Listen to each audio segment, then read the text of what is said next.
Bonjour les amis, aujourd'hui dans cette vidéo, je vais vous montrer comment configurer d'une manière basique votre routeur MikroTik pour qu'il y ait accès à Internet sans problème. Donc pour cela, on va aller dans Winbox, on va entrer dans le routeur RB951, d'accord. Le routeur RB951 va nous permettre aujourd'hui de pouvoir avoir accès à Internet et de faire une configuration basique. Pour cela, avant de commencer, on va rentrer l'identité du routeur pour mettre routeur principal. Voilà. Après ça,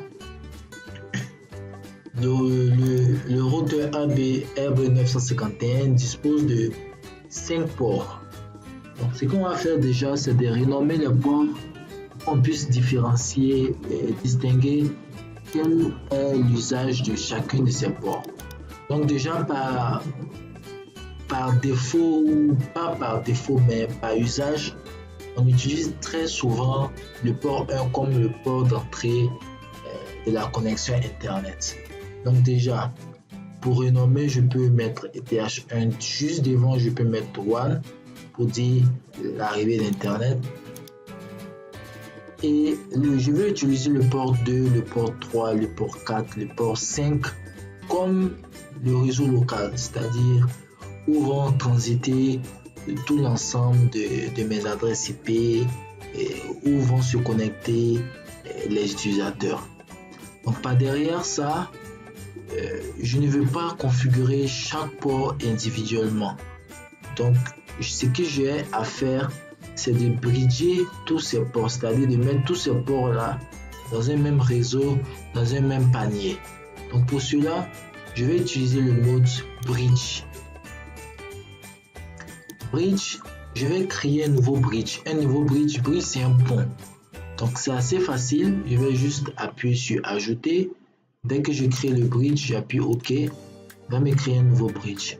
Je peux renommer le bridge pour mettre local, pour dire réseau local par exemple.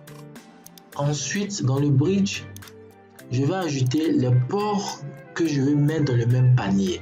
Je vais ajouter le port que je veux qu'il fasse partie du même réseau. Donc, entre autres, je veux que le port 2 soit dans le même réseau, que le port 3. Je vais ajouter encore le port 4. Là, je pense que je vais être déconnecté. Voilà, parce que je viens d'ajouter le port où je suis connecté dans le bridge. Donc c'est toujours normal que ça se déconnecte à ce niveau-là. Je retourne. Je vais ajouter ensuite le dernier port, le port 5, qui est dans le bridge. Et par éventualité, je peux ajouter aussi le port WLAN 1 qui est l'interface Wi-Fi dans le bridge. Pardon, voilà, dans le bridge. Donc je retrouve le port 2, le port 3, le port 4, le port 5 et le port WLAN 1 qui représente le Wi-Fi dans le bridge. Ensuite, je vais décider de l'adresse IP que je vais vouloir donner à l'ensemble de ce réseau-là. Je vais dans IP, adresse, je fais add, je vais choisir l'adresse 192.168.10.1/24 et je choisis l'interface. L'interface générale de tout ça, c'est le local, le bridge, le pont que je viens de créer. Donc, j'applique. Après cela, je vais créer un serveur DHCP. IP, DHCP serveur, DHCP setting, setup s'il vous plaît. Ici, et je sélectionne le bridge. Je veux que tout ce DHCP là puisse être utilisé dans le bridge, donc dans tous les ports du bridge. Donc je mets le DHCP sur le bridge. J'appuie next, suivant. OK. Après cela, je vais configurer mon DNS. Ici, mon DNS, je mets 8.8.8.8. Ensuite, 8.8.4.4. Je coche Hello Remote Request pour permettre à ce que le DNS puisse se propager dans tout le réseau. Appliquer, OK. Ensuite, je vais reconfigurer, je vais activer le WLAN, c'est-à-dire le Wi-Fi. Je vais le configurer. Pour le configurer, je fais clic droit sur le WLAN, l'interface WLAN 1. Je viens dans Wireless, je choisis le mode AP Bridge. Je choisis la bande de fréquence qui est 2.4 BGN. Ensuite, le channel, je peux choisir 20, je peux choisir 20-40.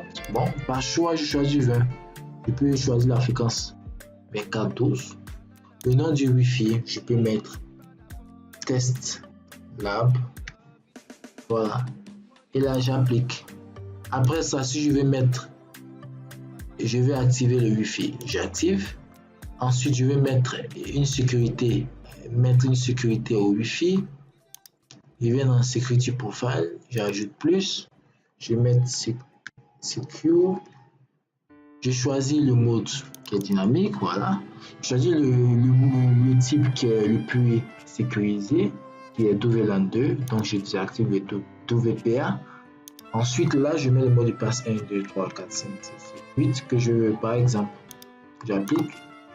Je retourne dans Wi-Fi Interface, je clique sur WLAN 1. Dans Security Profile ici, au lieu de choisir défaut qui veut dire sans configuration, sans mot de passe, ici je choisis Secure avec mot de passe 1, 2, 3, 4, 5, 6, 7, 8. J'applique, j'appuie OK. Donc, cela veut dire que j'ai configuré mon réseau local, c'est-à-dire pour que le port 2, le port 3, le port 4, le port 5 et aussi le Wi-Fi puisse avoir cette adresse IP 192.168.10.1 dans le général. Cela veut dire que si je me bloque sur n'importe quel port de mon routeur, je vais recevoir une adresse de ce type. On va juste essayer pour voir. Je vais me connecter. Je suis connecté au port 4. Et puisque je viens de faire une nouvelle configuration, je vais me déconnecter. Puis je vais me reconnecter. Je crois que je suis recoupé. Voilà. Ensuite, je vais attendre le temps que le réseau me donne. Voilà, il m'a donné une adresse de ce type-là. Je vais me connecter. Voilà, je suis toujours connecté au port 4. Et là, je vais vérifier quelle adresse IP j'ai reçue dans mon réseau. Statut. Voilà, 192.168.10.254. J'ai reçu bel et bien une adresse. Je vais me connecter par le Wi-Fi aussi pour voir. Je vais te connecter mon câble réseau LAN. Je vais me connecter par Wi-Fi. Lab test 1, 2, 3, 4, 5, 6, 7, 8.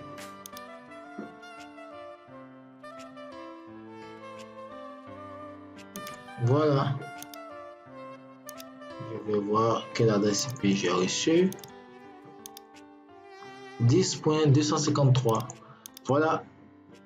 Et ce n'est pas encore fini. Je vais rebrancher.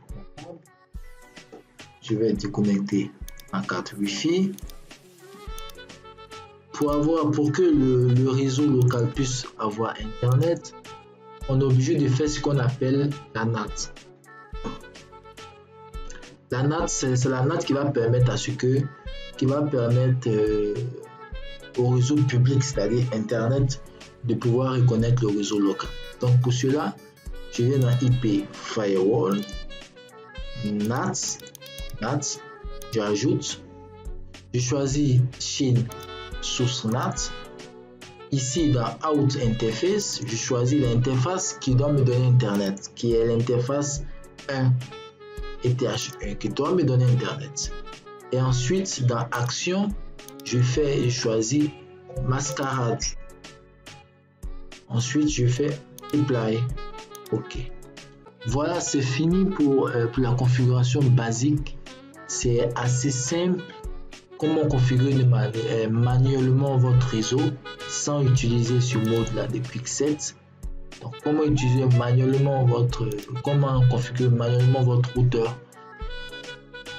Donc après ça, pour avoir Internet dans le routeur, il faut venir faire un DHCP client. Cette fois-ci, le DHCP client sur le ETH1. C'est-à-dire, le DHCP client, ça permet au port 1, lorsqu'on le branche, de recevoir une adresse IP qui va donner Internet au routeur. J'ai Internet maintenant dans le routeur. Voilà, j'ai Internet dans le routeur. Donc, c'est une configuration assez simple, assez basique pour pouvoir avoir configuré son routeur MikroTik. Merci si vous avez aimé cette vidéo, n'oubliez pas de liker, n'oubliez pas aussi de la partager à travers vos amis pour que ceux-ci puissent aussi bénéficier de tout ce que je fais en termes de tutoriel. Merci et puis bonne journée à vous. Au revoir.